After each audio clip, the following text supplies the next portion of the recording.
What's going on, everyone? So to the left we have the Samsung Q9FN, to the right we have the Sony X950G, and today we're going to be comparing those two to let you guys know which one is better. Now again, this is going to be a kind of bad way of representing TVs because again, I'm not actually showing off with everything I can see on my end to you guys, but I did snap some photographs of both pictures and put them together so you can see a little bit better than light fluctuating between, racking exposure for two TVs. So it's very difficult to show off a 100% representation, so it's very important that you guys follow the commentary until the end. So if we take a look at the Q9FN, the Q9FN has significantly better highlights on this particular scene. You're also getting a lot of shadow detail that looks pretty decent, albeit it's not as sharp as the Sony, because when we take a look at the Sony, you can notice things like her lapel of her collar, and you can notice her jewelry, you can notice every little nuanced detail that sadly on the Samsung Q9FN you don't have every little nuanced detail as far as sharpness goes. I also prefer the rendition of color on Sony because it does look more natural. So those things are, again, those types of petty things for some people, but for others a very big deal breaker when we're talking about displays. Now when we take a look at this particular image, the Samsung is clearly the brighter TV. It was very difficult to get this scene exposed, but on my end it was just significantly brighter. The thing I did notice though is Sony had better, and I mean across the board in every metric, every margin, it was just so much better for contrast, tone mapping. It was just really good looking. And the thing to keep an eye on is the sky. So notice the clouds in the background. If we look at the Sony, we can see that you can see every little aspect of the darkness and the clouds as they again shift into different little areas here. Where on the Samsung Q9FN, the background is flat, the overall picture is flat by comparison to Sony's X1 Ultimate processing chip. So hats off to the engineers at Sony for figuring this out. Albeit though, Samsung did have the better shadow detail by far, and I felt like that's what the local dimming algorithm was focusing on more. Also, the vibrancy behind the colors were more impactful on Samsung when we're talking about our primary colors, but overall color paletry was cleaner, smoother, and more lifelike on the Sony. Now when we take a look at this image, this one looks a little crushed on your end, but what I saw on my end was that both TVs did a pretty decent job as far as just overall image quality, like just for the average person. But when you start looking at the finer details, there is no comparison as Sony dominates the Samsung Q9FN and things like the three-dimensionality, depth of field, the smoothness of the image. Everything was a total win. Right down to you're seeing scratches in the armor because the X1 Ultimate chip is drawing all that out. You see every little highlight on the forehead of Batman. You can see Oracle a lot cleaner and clearer than the Batman's little automatic whatever hologram or whatever you want to call it, and it was just so much more immersive. The thing I didn't like was if you take a look at the symbol on the Batman chest, you can notice how Sony has this greenish reddish color. Now it's not going to look green to you guys, but that's what that's called. It's like a greenish hue to the red. When it starts looking a little bit more faded like that, that's what's doing that. Although Sony favored a cooler or more blue color temperature for their red, which I kind of prefer because it looks a lot closer to the Batman Beyond symbol that I grew up watching, not so much this yellowish greenish rendition of it. So that was my big gripe with Sony there, but they did a tremendously fabulous job. And again, this shows you that a brighter TV isn't enough, and it seems like Samsung was so focused on competing with OLED, they decided to maybe use an OLED for reference, because the image reminds me a lot of OLED when I look at the Q9FN. Washed colors and a background that's just kind of really flat by comparison to everything else, and I just didn't understand it for this particular scene. Now, when we look at images like this, that is further exasperated when we see things like, again, to the right on the Sony X950G, the background literally feels like it's being shot like lens to living room style. Like, I'm not even kidding. Like, the depth of field from that bokeh effect or that background blur is just absolutely gorgeous. The artistic style is captured here, right?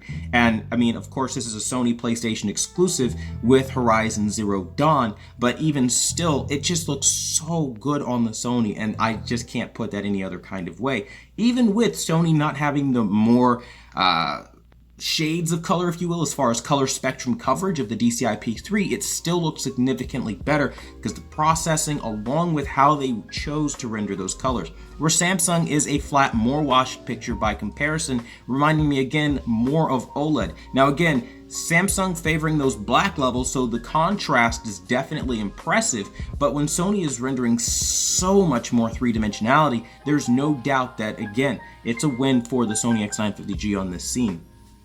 Now, again, when we get to this scene, this was pretty shocking to me.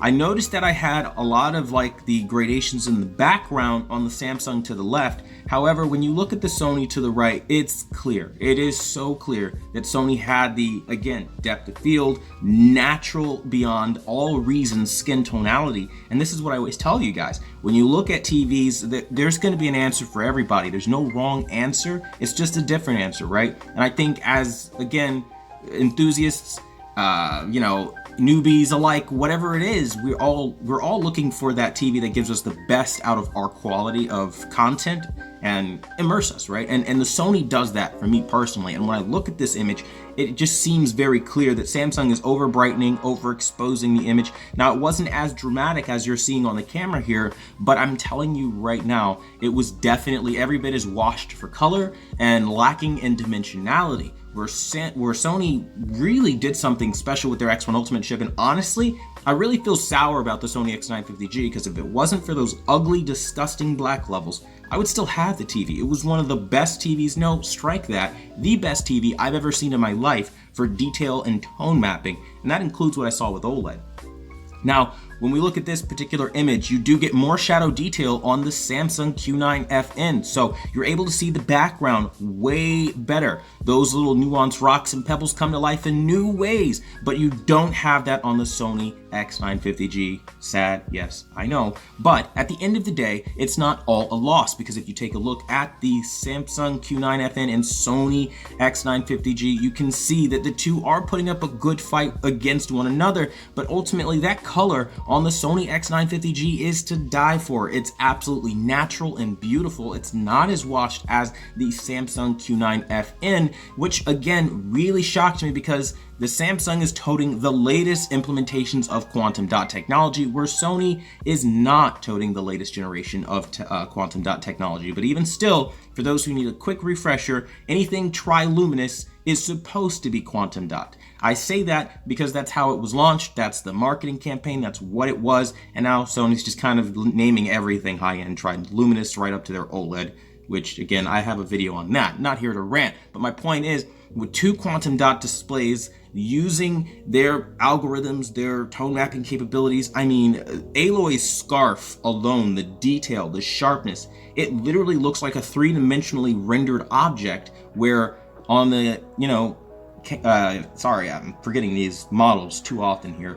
The Q9FN here, it doesn't look the same, right? It looks more like a flat picture. It's just like watching TV, where Sony is like looking out through a window with the depth. You really feel like you're falling with Aloy, and that's important here. And no, nobody put me up to this review. This is just honest as it can be. So I please don't want to hear that this is sponsored by Sony, because again, I don't do brand loyalty. This is what it is. Now, when we look at this image, it's very clear that the brighter TV is the Samsung Q9FN. And now those quantum dot colors come back to strike Sony where it hurts worse, showing them that the latest implementation of quantum dots is doing a good job in some areas. Take a look at the red on Spider-Man's costume. It is more lifelike, more realistic, and quite frankly, a lot more fun and pleasing to look at, in my professional opinion, than what you get on the Sony X950G, where they tend to wash all that stuff out. Now, the overall scene on Sony is warmer, but I, for one, prefer the brightness glaring through that window, just blinding everything, because it just feels more realistic to what you'd see on your end. Now, if you look at the calendar in the back, you also notice there are more shades of color and more visibility, to be honest with you, on the Samsung Q9FN versus the Sony X950G to the right.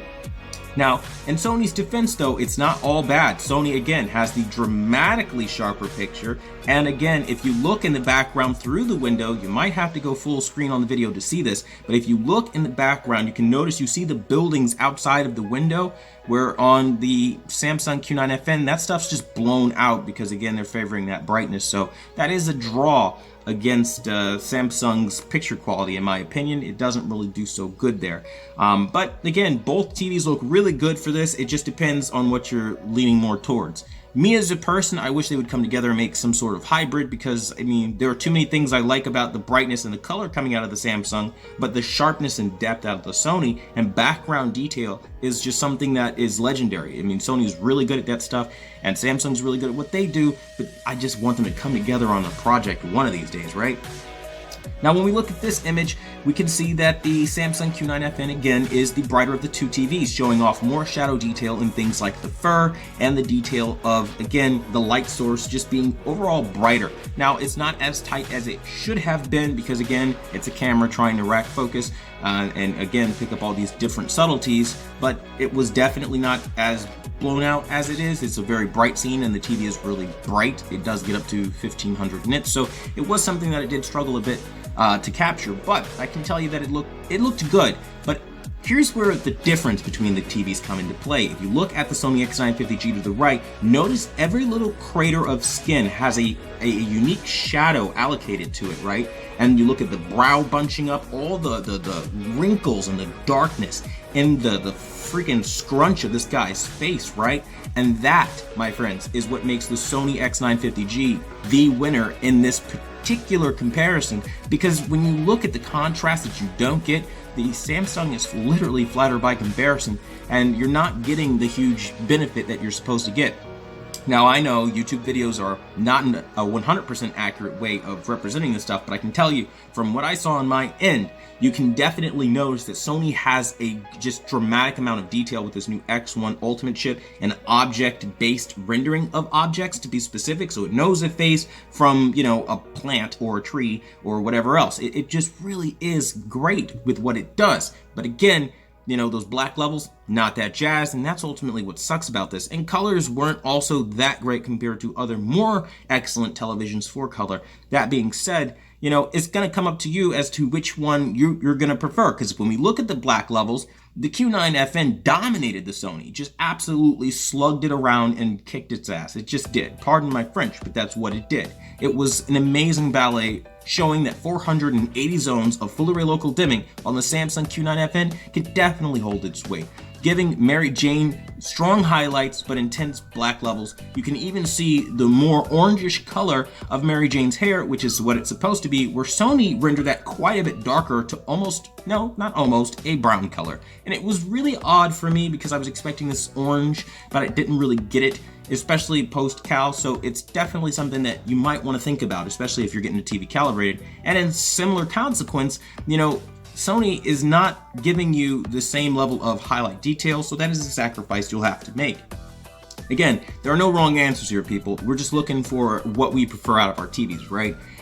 For me personally, I like the look of the Sony better because the skin tonality is there, and even though the picture's dimmer, I do like that. The one big gripe though is the hair color being darker than it ought to be, but ultimately the overall image is just so much more dramatic. If you take a look at the folder, you can notice that there's a stronger shadow in the lip of the folder, the little crease, as again on the Q9FN, that kind of stuff just isn't there. They're favoring, you know, cranking that brightness up and darkening those black levels, but not much in between. And that's what's hurting this TV here.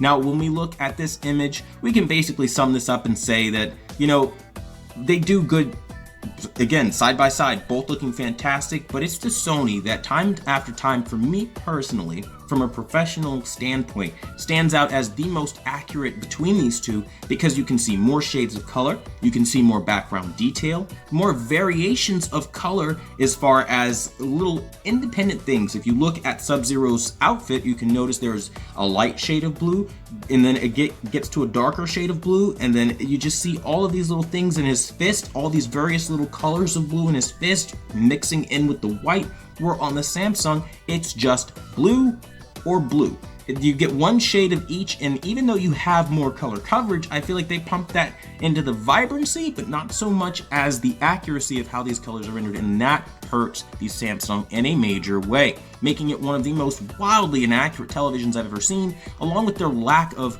a solid color space management system that changes these things so you can adjust that kind of stuff out and augment the colors as you see fit. If Samsung ever does figure out a formula to match Sony, that'd be an interesting thing to see, but right now, For those who are wondering, for raw picture quality, the winner is the Sony X950G.